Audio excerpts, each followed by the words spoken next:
Juízes capítulo 6, verso 11 diz assim: Então o anjo do Senhor veio e assentou-se debaixo do carvalho que está em Ofra, que pertencia a Joás, a Beerzita. E Gideão, seu filho, estava malhando o trigo no lagar para o salvar dos midianitas. Então o anjo do Senhor lhe apareceu e lhe disse: O Senhor é contigo, varão valoroso. Mas Gideão lhe respondeu: Ai, Senhor meu, se o Senhor é conosco, por que tudo isto nos sobreveio? E o que é feito de todas as tuas maravilhas que nos contaram os nossos pais, dizendo: Não nos fez o Senhor subir do Egito? Porém agora o Senhor nos desamparou e nos deu na mão dos midianitas. Verso 14. Então o Senhor olhou para ele e disse: Vai nesta tua força e livrarás a Israel da mão dos midianitas. Porventura não te enviei eu? E ele disse: Ai, Senhor meu, com que livrarei a Israel? Eis que a minha família é a mais pobre em Manassés, e eu, o menor na casa do meu pai. E o Senhor lhe disse: Porquanto eu hei de ser contigo, tu ferirás os midianitas como se fossem um só homem. Verso 17. E disse-lhe: Se agora tenho achado graça aos teus olhos, dá-me um sinal. Quantos dizem amém? É uma leitura que todos nós já conhecemos, nós os que temos práticas, costumes de ler sempre a Bíblia, já lemos a Bíblia várias e várias vezes nessa passagem que fala de Gideão. A priori, o momento em que Gideão estava passando não era dos melhores, senão dos piores. Israel havia sido subjugado pelos midianitas, o trigo, os alimentos que Israel plantava, colhia, para os armazenar e comer durante o outro período do ano, era assaltado, tomado de assalto, roubado pelos midianitas. Então, no texto, no versículo de número 6, capítulo 6, versículo, a partir do versículo 11, diz a Bíblia que Gideão estava malhando o trigo no lagar para o salvar, ou o guardar, escondê-lo dos olhos dos midianitas, porque os midianitas vinham e tomavam de assaltos. Mas se fosse só isso, tudo bem. A Bíblia também nos mostra maiores detalhes a respeito dessa situação que Israel estava passando, em que as mulheres dos filhos de Deus eram estupradas, as filhas abusadas, os homens forçados a trabalharem forçadamente, ninguém tinha direito a nada. Nesse meio tempo, Israel havia entristecido o Senhor, e o Senhor havia os permitido por um pouco de tempo, por um período, uma luta. E aí, o próprio Gideão diz que Deus os desamparou. Veja como é grave. Eles sentiam sofrimento na pele deles, e eles chegavam a dizer que Deus os havia desamparado e os entregado na mão dos midianitas. Agora, diz a Bíblia que o anjo do Senhor vem, se posta na presença de Gideão, Gideão não vê. O anjo então vê Gideão trabalhando, malhando o trigo no lagar, cabisbaixo, triste, depressivo, deprimido. E aí o anjo começa a observar Gideão. Não fala nada, o anjo senta para ver o proceder de Gideão. É interessante, o anjo senta, anjo é espírito, não precisa sentar, não cansa, não toma café, não dorme, não precisa de nada disso, mas o anjo senta para observar Gideão. Gideão triste, cabisbaixo, malha o trigo no lagar. Os irmãos sabem que o lagar não é lugar de malhar trigo. E aí Gideão, penso eu, aquele trigo seco, as pernas secas, inchadas, e Gideão não sai do lugar, e a Bíblia diz que o anjo olha para ele, e quando o Senhor resolve falar com ele, parece uma controvérsia. Verso 12. Então o anjo do Senhor lhe apareceu e lhe disse: O Senhor é contigo, varão valoroso. Parecia uma incógnita o que o anjo estava falando. No meio de sofrimento tamanho, mulheres abusadas, filhas estupradas, fome, assalto, ninguém tinha direito a nada. O anjo chega e se apresenta e diz: o Senhor é contigo.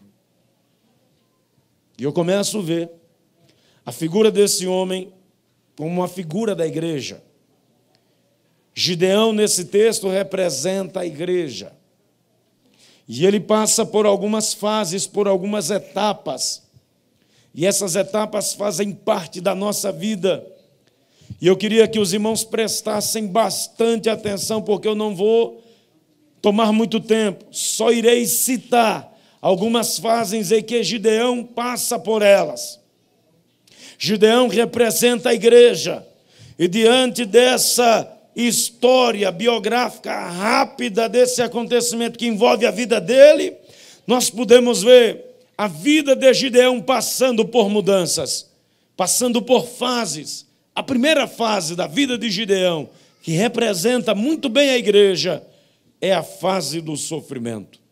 Gideão, quando ele se encontra na situação, ele está mergulhado em uma fase de sofrimento. E o que é que acontece conosco de vez em quando? Senão quando nos encontramos e estamos mergulhados em sofrimentos, alguns por causa de enfermidades, por causa de decepção, de traumas, de frustrações, muitas vezes promessas feitas e não cumpridas, muitas vezes problemas que alguém nos envolve dentro deles, muitas vezes situações em que não criamos, mas quando nos damos por conta, estamos diante dela e parece que o problema é maior do que a gente. Quantas vezes o próprio Paulo esteve diante de problema de sofrimento, e teve um problema que Paulo enfrentou, um sofrimento tão terrível, que ele diz em 2 de Coríntios capítulo 12, ele diz: eu me postei de joelhos e 3 vezes orei ao Senhor, para que Ele tirasse de mim aquele espinho, aquele sofrimento que me oprimia, mas o Senhor me responde dizendo: a minha graça te basta, porque o meu poder se aperfeiçoa na tua fraqueza.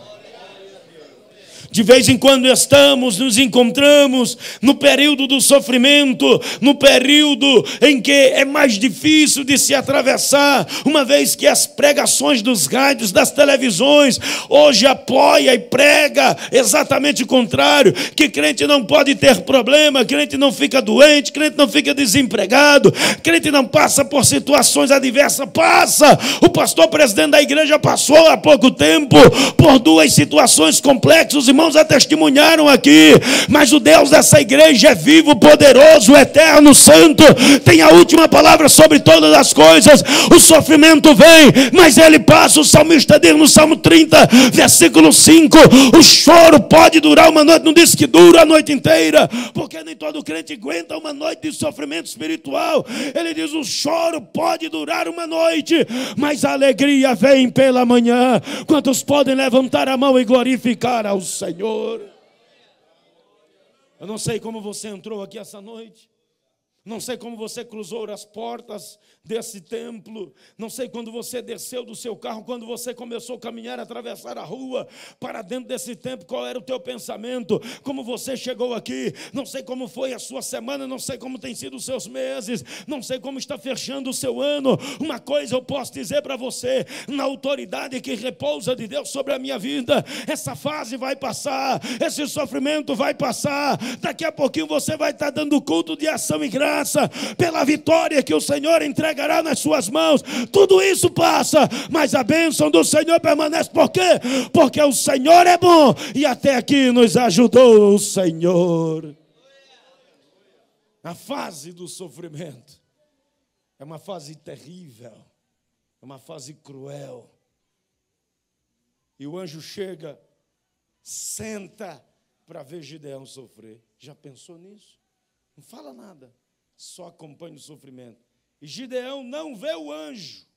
É interessante que quando nós estamos dentro do sofrimento, parece que a gente não vê Deus, parece que a gente não sente Deus, parece que a gente não percebe Deus. Jó mergulhou no sofrimento. E quando Jó se encontra no meio do sofrimento, mediante as acusações dos seus 3 pseudos amigos, o Elifas, o Bildade e o Zofar, Jó abre a boca e diz para eles: o meu Redentor vive. Mas se fosse só isso, tudo bem. Jó fala tudo isso, mas quando a gente adianta o livro de Jó, Jó vai dizer assim, em Jó 38, ele diz assim: tu passavas em minha frente e eu não te via. Tu tornavas a passar à minha esquerda e eu não te percebia. Passavas à minha direita e eu não te sentia. Mas agora os meus olhos te contemplam. No sofrimento a gente não vê Deus, a gente não sente Deus, a gente não percebe Deus, a gente não conhece Deus. Parece que o céu fica de bronze. Essa noite eu vim dizer para você, na autoridade do nome de Jesus, essa fase vai passar e você vai voltar a sentir a alegria de Deus no seu coração. Você pode glorificar o nome do Senhor. A segunda fase da vida de Gideão. É tão interessante quando lemos que a gente fica encantado como Deus permite que ele passe por aquilo. A segunda fase é a fase da incerteza. Quando ele se dá por conta, ele está mergulhado no sofrimento, o anjo chega para ele e diz: o Senhor é contigo, varão valoroso. Como é que é a história? O Senhor é o anjo todo animado, todo... O Senhor é contigo, varão valoroso. Só um pouquinho aí, Senhor. O Senhor é conosco? Comigo? Se o Senhor é conosco, por que é tudo isso? Se o Senhor é conosco, por que é tudo isso nos sobreveio? E o que é feito de todas as tuas promessas que nos falaram os nossos pais, dizendo: porventura nos fez o Senhor subir da terra do Egito, então agora o Senhor nos desamparou e nos deu na mão dos midianitas. Aí o anjo abre a boca de novo e quebra o gelo e diz assim: vai nesta tua força e livrarás a Israel. Se ponha no lugar de Gideão, cheio de problemas, família problemática, fome, dificuldade de todos os lados.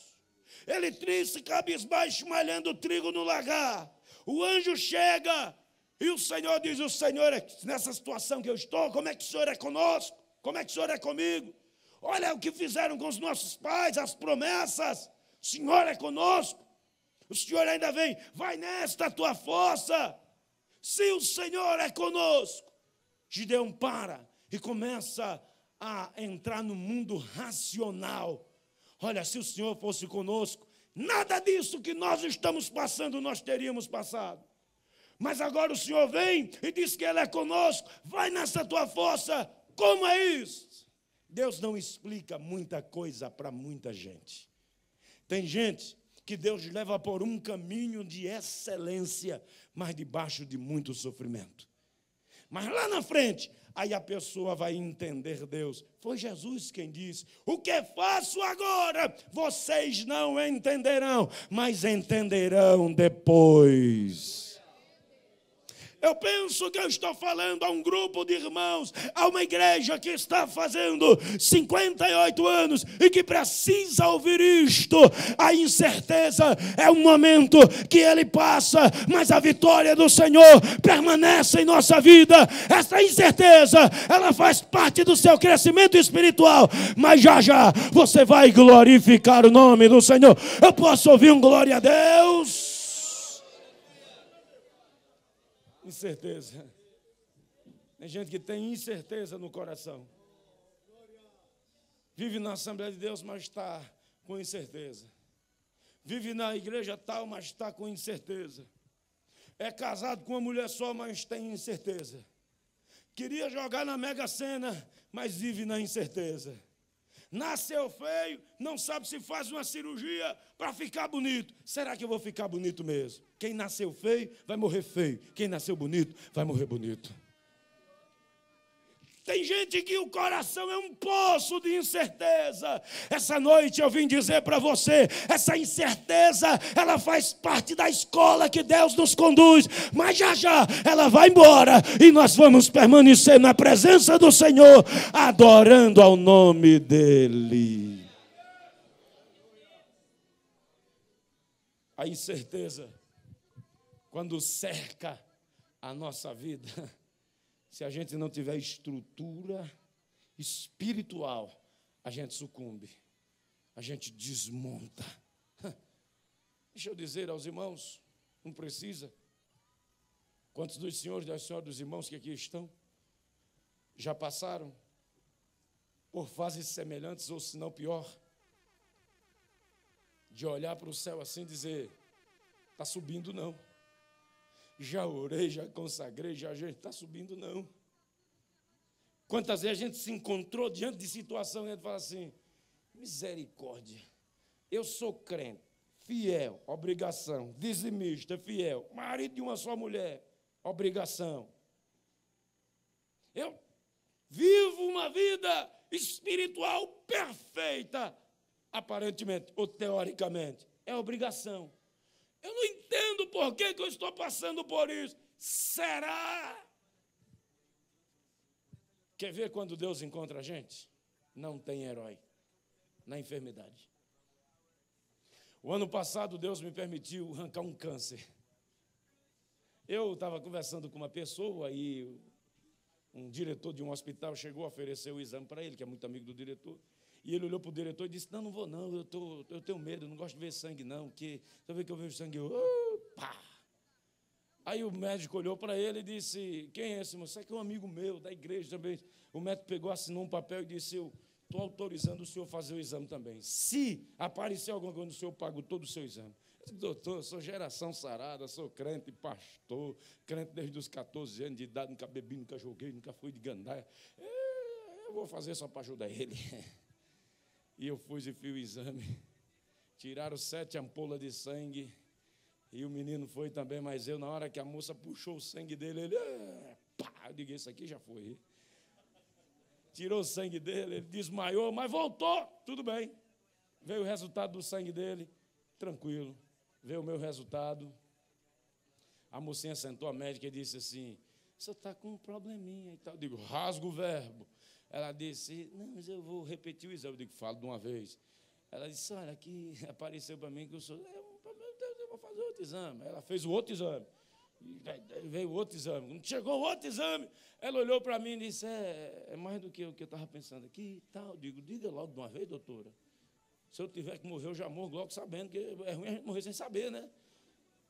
Aí ela olhou assim para mim e disse, o senhor está com câncer. Eu digo, graças a Deus. Como assim? Graças a Deus, eu nunca pensei que eu ia ter isso, mas agora que chegou, ele vai ter que sair, que eu não convidei ele para entrar, ele vai ter que sair pela porta que chegou.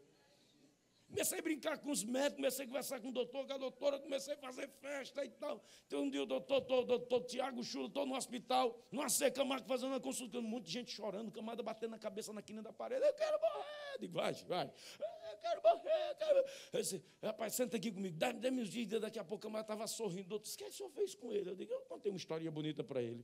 O doutor olhou para mim e disse, eu acho que a doença veio para a pessoa certa. Para mim não, senhor, não veio para a pessoa certa coisa nenhuma não, só que eu vou tratar ela como ela precisa ser tratada, eu não vou dar moral para ela, eu não vou me abater diante dela, eu não vou me entregar para ela, eu vou passar por ela do jeito que tem que passar. O médico disse, então vamos, fizemos o tratamento, fui para a cirurgia, passou a faca, tirou, até no dia da cirurgia eu estava dando risada lá, o povo olhou, só tem 7 pessoas, né? Eu sou crente, corta, tira com gosto, não deixa nada aí, tiraram aquele caroço, acabou tudo, passei pelo iodo, a terapia, tomei um negócio de iodo lá, aquele troço que faz bomba atômica, quase fiquei desse tamanho assim, mas murchou tudo de novo, fiquei novo em folha, fiquei bonzinho, e estou contando o milagre para a glória de Deus. Por quê?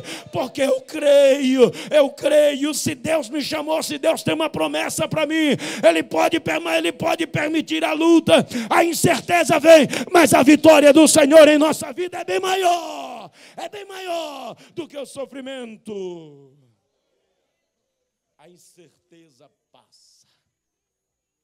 Mas tem gente que não pode ter um probleminha pequenininho. O pneu do carro fura no caminho da igreja para a igreja, de casa para a igreja. Por favor, levante a cabeça, empole o peito diante da luta, do problema. Olhe para o problema e diga: eu conheço gente que passou pior do que isso e está de pé dando glória ao nome do Senhor. Você pode dar glórias a Deus? Terceira fase na vida de Gideão. É uma fase chamada de fase de experiência. Ele passa pelo sofrimento, ele passa pela incerteza, mas Deus queria que ele crescesse nisso tudo. Isso parece que fala um pouco de uma igreja com 58 anos. O que essa igreja tem passado, atravessado ao longo dos anos, se não muitas vezes. Ela passa por lutas, ela passa por dificuldades, ela passa por incertezas, ela passa por situações. Mas o que Deus permite, Deus está nos levando para um caminho de crescimento, de experiências.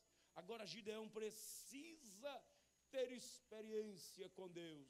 Quando o Senhor diz: o Senhor é contigo, varão valoroso, vai nesta tua força e livrarás a Israel da mão dos midianitas. Só um pouquinho, eu? Como é que eu vou conseguir fazer um trem desse? A minha família é menor em Manassés. Eu sou o menor da minha casa. Eu vou dizer uma coisa para o senhor: a minha família todinha é pobre. Deus não estava perguntando nada disso, porque disso tudinho Deus já conhecia. Deus não estava querendo ouvir as palavras negativas dele. Deus estava fazendo promessas a ele.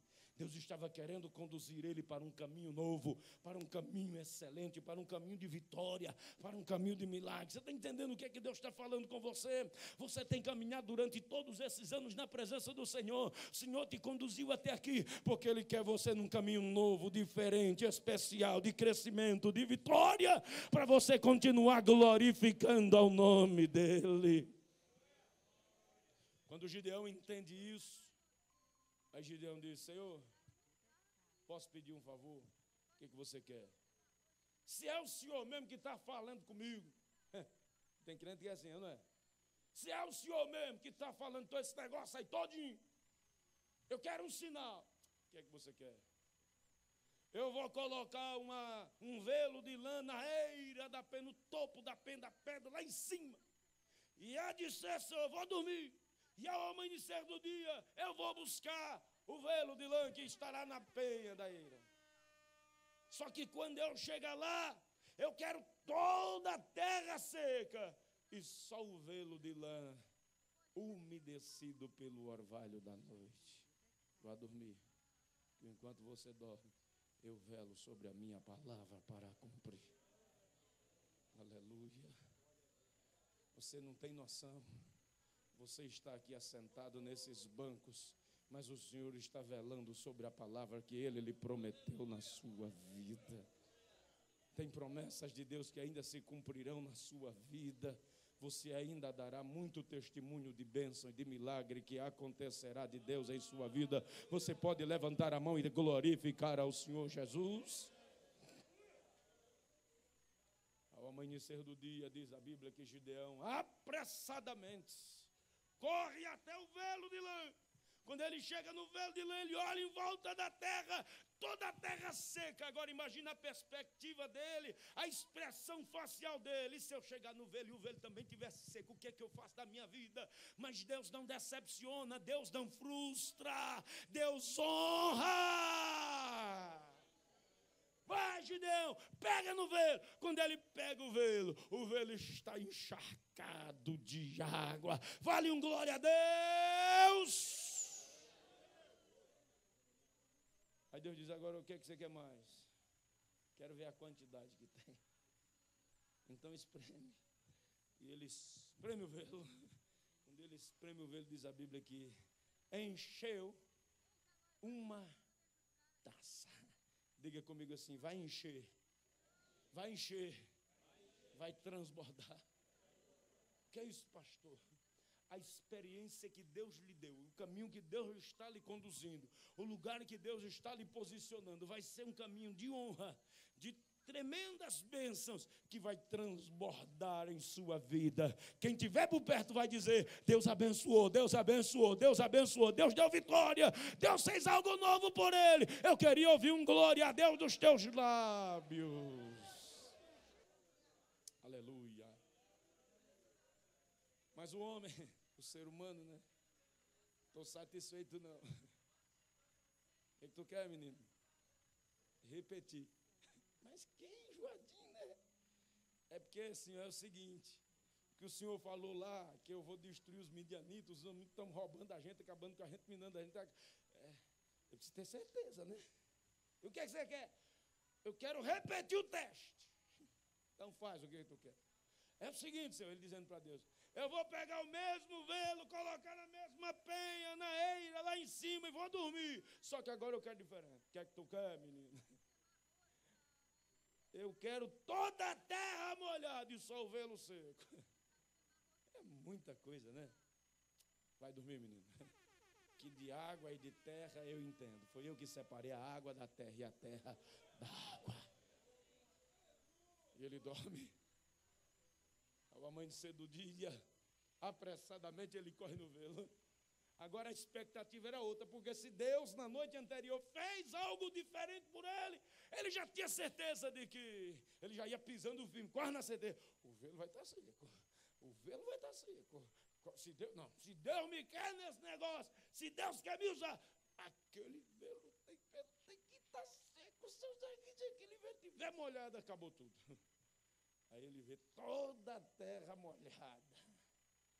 E ele vai pegar no velo.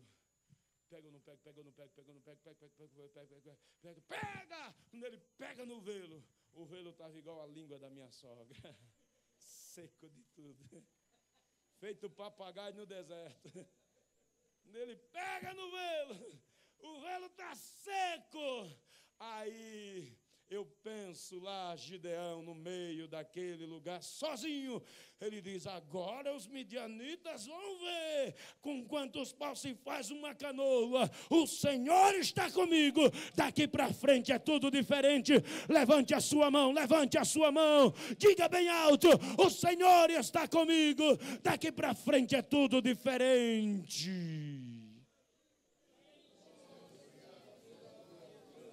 E acontece mesmo, pastor? Acontece. Quer ver se acontece? Vira a página da Bíblia. Abre aí. Abra a Bíblia, irmão. Juízes, capítulo de número 7. Vê aí se acontece ou não. Capítulo 7, versículo 16. Cadê o Amorim? Está ali. Eu gosto de pregar com você presente, que você gosta de anotar tudo. Amorim já deve ter uns 50 esboços, meu. É humilde esse menino, eu gosto dele. Amorim, tu tem que fazer um regime, tu está muito gordo. Tu está sem pescoço e isso é feio. Sabe que eu gosto de ti. Juízes, capítulo 7, verso de número 16. Olha aqui, ó, a Bíblia. Juízes 7, 16, diz assim, ó. Então repartiu os 300 homens. Quantos homens? Quantos homens? Engraçado, né? Quando nós lemos o texto, ele estava sozinho malhando trigo. O anjo fala com ele, se o Senhor é conosco, por que tudo isso não sobreveio? Foi só ele fazer um teste para ver se Deus é ou não. Aí agora ele já está dando ordem para uma congregação de 300 homens. Então repartiu os 300 homens em 3 esquadrões, deu-lhes a cada um nas suas mãos buzinas, cântaros vazios com tochas acesas neles, e disse, olhai para mim e fazei como eu fizer. Quantos dizem glória a Deus? Vai ter muita gente que vai olhar para você e vai dizer, vou fazer igualzinho ele fez, que se funcionou com ele, vai funcionar comigo também. 300 homens. Ele cresceu com Deus, ele evoluiu com Deus, ele adquiriu experiência com Deus, ele se fortaleceu em Deus. Agora os midianitas ficaram pequenos para ele. E um dia, os soldados tiveram um sonho, e alguém ouviu o sonho. Eu vi 2 pães de cevada que se encontravam, e houve batalha entre os pães, mas um pão venceu a batalha. Ele disse, isso não é outra coisa senão Gideão. Houve respeito através do crescimento que Gideão teve. Houve honra de Deus para a vida de Gideão. Deixa eu dizer aos irmãos uma palavra do coração de Deus. Eu penso que uma igreja que faz 58 anos, ela não pode, jamais será projeto de homem. Ela é projeto de Deus. Ela é de Deus. Deus a amou, Deus a escolheu. Aí o pastor Sodré, sabiamente, criou um lema, até aqui nos ajudou o Senhor. E eu penso que o crescimento, as experiências, o sofrimento que os irmãos já passaram, não é nada mais do que Deus querendo que nós estejamos juntinho dEle, pertinho dEle. Para quê? Para vencermos os inimigos do dia a dia da nossa vida. Você pode glorificar ao Senhor? Mas vou encerrar por causa da cerimônia. A quarta fase da vida de Gideão é a fase bonita, é a fase da aprovação. Vamos recapitular. Primeiro, fase do sofrimento. Diga comigo, fase do sofrimento. Segundo, fase da incerteza. Terceiro, fase da experiência. Quarto, fase da aprovação. Não é possível, irmão. Vida de crente não é só sofrimento. Vida de crente não é só dúvida. Vida de crente não é só problema. Vida de crente também tem a chancela da bênção de Deus. Pedro fala, para que sejam provados e depois sejam aprovados em Cristo. Eu penso que Deus estava agora dizendo a Gideão, eu estou aprovando você. E preste atenção que eu vou dizer. Deus nos aprova em 3 lugares. Em 3 lugares Deus nos aprova. Pergunte para mim, quais são, pastor? Pergunto, quais são, pastor? Você quer saber mesmo? Então anote aí. O primeiro lugar que Deus nos aprova é no céu. Pastor, no céu. Se não aprovar no céu, não funciona. A Bíblia diz que Deus aprova no céu. Sim. E Deus aprova também no inferno. E depois Deus aprova na terra, para não deixar espaço para ninguém. De onde o Senhor prova isso? É simples. Livro de Jó, capítulo 1, versículo 7. E houve um dia em que vieram apresentar seus filhos de Deus diante de Deus, e veio no meio dele também Satanás, e disse o Senhor a Satanás, viste tu, ou seja, Jó estava aprovado em cima, viste tu ao meu servo Jó, homem fiel, sincero, temente a Deus, e que se desvia do mal? Aí o Satanás disse, vi, aprovou no inferno. Só pode também tudo que ele tem, agora tira o que ele tem. Aí Deus disse, vou te provar que ele não é pelo que ele tem, ele é pelo que eu sou na vida dele. Tira tudo, tirou tudo. E o Jó ficou crente. Então Deus aprovou Jó aonde? Aprovou no céu, depois aprovou diante de Satanás no inferno, e depois aprovou diante dos seus amigos. E o Senhor virou o cativeiro de Jó, quando este orava pelos seus amigos. Mas o bonito não é aí. O bonito é depois dessa oração, aí diz a Bíblia, e os seus irmãos, os seus parentes e os seus amigos lhe trouxeram presentes, pendentes, dádivas e ouro. Na hora que ele estava na prova, saiu a mulher, saiu a sogra, os meninos morreram, os boi sumiram, os camelos sumiram, ficou só o couro e o osso. Mas Deus disse, eu aprovei sim, aprovei no inferno, vou te aprovar diante de todo mundo. Todo mundo vai te reverenciar. Levante essa mão, abre essa boca e glorifica o nome de Jesus. Deus vai lhe honrar ainda, meu irmão. Deus vai lhe honrar muito ainda, minha irmã. Deus vai honrar você diante da sua família. Deus vai honrar você diante do seu marido. Deus vai te honrar muito ainda, pastores, aí nessa cidade. Fique tranquilo. Fique tranquilo, tem muita bênção de Deus para acontecer ainda da parte do Senhor em Foz do Iguaçu. Quantos dizem amém? Amém? Amém quer dizer assim seja, que se cumpra. E a quinta fase da vida de Gideão, e aqui eu fecho a minha Bíblia, é exatamente a mais linda, a mais bela, a extraordinária, a perfeita. Não existe cristianismo sem isso.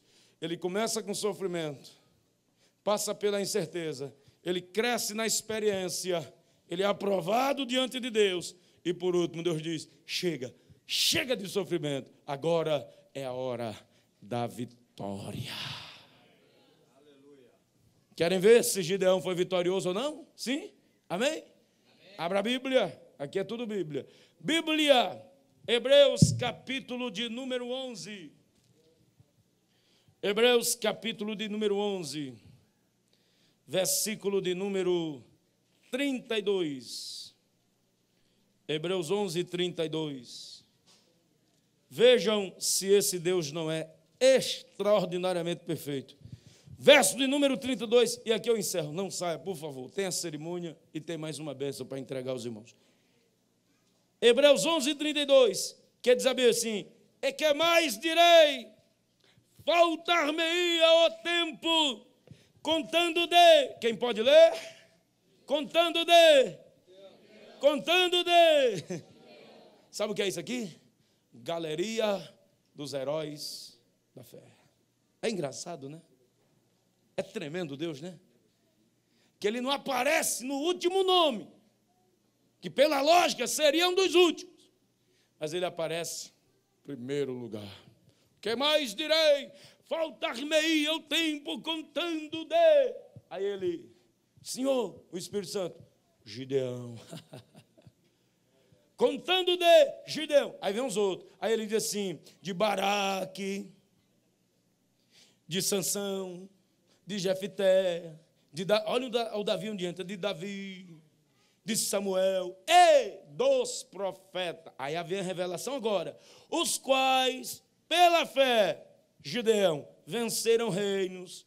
Gideão, praticaram a justiça. Gideão, alcançaram a promessa. Daniel, fecharam a boca dos leões. Apagaram a força do fogo. Sadraque, Mesaque e Abednego. Escaparam do fio da espada. Gideão, da fraqueza tiraram força. Gideão, na batalha se esforçaram e puseram em fúgida os exércitos inimigos. Gideão. Agora eu queria que você desse um glória a Deus bem alto com a força da sua alma. Diga, glória a Deus. Analisa comigo e eu fecho a Bíblia. Analisa comigo. Como é que esse homem começou? Só. Como? Triste. Como? Entregue. Como? Depressivo. Como? Cabisbaixo. Como? Sem esperança. Como? Sem perspectiva. Vendo? Nada. Esperando o quê? Mas Deus entra em ação. Eu sou Deus que faço, que mando, que ordeno, que determino, que declaro e que faço nova todas as coisas. Você não é fracassado, Gideão, você é um herói. Essa fase vai passar, você é um herói. Deus não estava vendo Gideão como fracassado, como derrotado. Deus estava vendo Gideão lá na frente como um herói de Deus. Aleluia. Olhe para cá. O pastor apresentou os irmãos, pastor Isaías, e apresentou o nobre pastor Valdomiro. Me permita usar o senhor. Olhou para o pastor Valdomiro, se ateve ao pastor Valdomiro, e o pastor Valdomiro se emocionou. Eu quase pulei daqui para dar um lenço para ele. Chorou. E eu comecei a ver o texto. E chamei o pastor Ageu e digo, me diga, ele tem a cabeça boa? Não, pregou não. Eu digo, Deus confirmou. Escute, irmãos, quando a gente faz uma avaliação da igreja, Deus estava vendo o pastor Valdomiro aqui, hoje. O pastor disse que assumiu Vila C 25 de dezembro de 1977. Olha que cabeça eu tenho, pequenininha, mas é boa. 25 de dezembro, dia de Natal. 25 de dezembro de 1977. Ele jamais imaginou, pensou, somou, calculou que iria passar por tudo que já passou. O pastor jamais pensou que iria passar por tudo que passou, os demais pastores. Mas Deus é tremendamente perfeito. Permitiu tudo, é vendaval, é doença, é problema, mas olha os irmãos aqui dando glória a Jesus 58 anos depois. Eu queria, por gentileza, em nome de Jesus, se você é agradecido a Deus por tudo que o Senhor tem feito por você durante estes longos anos, então esquenta a mão e dá uma salva de palma bem forte, ó, mais forte.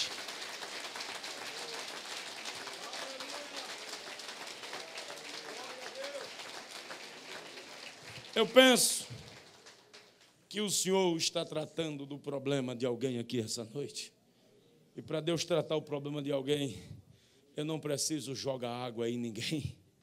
Eu não preciso assoprar em microfone. Eu não preciso tirar paletó e jogar efeito em ninguém. Eu não preciso correr desesperadamente no meio da igreja. Eu só preciso emprestar essa carcaça para Deus e dizer: fala com teu povo. Eu creio que Deus está tratando do problema de alguém, porque essa noite é uma noite de vitória para a sua vida. Aleluia. Deus abençoe os irmãos. Vamos continuar vendo a cerimônia. E se você me permitir, amanhã à noite eu pretendo estar aqui para cultuar ao Senhor Deus junto com os irmãos. Se você vem, em nome de traz uma pessoa não crente para ser abençoado, assim como você foi durante todos esses anos. Muito obrigado. Deus abençoe.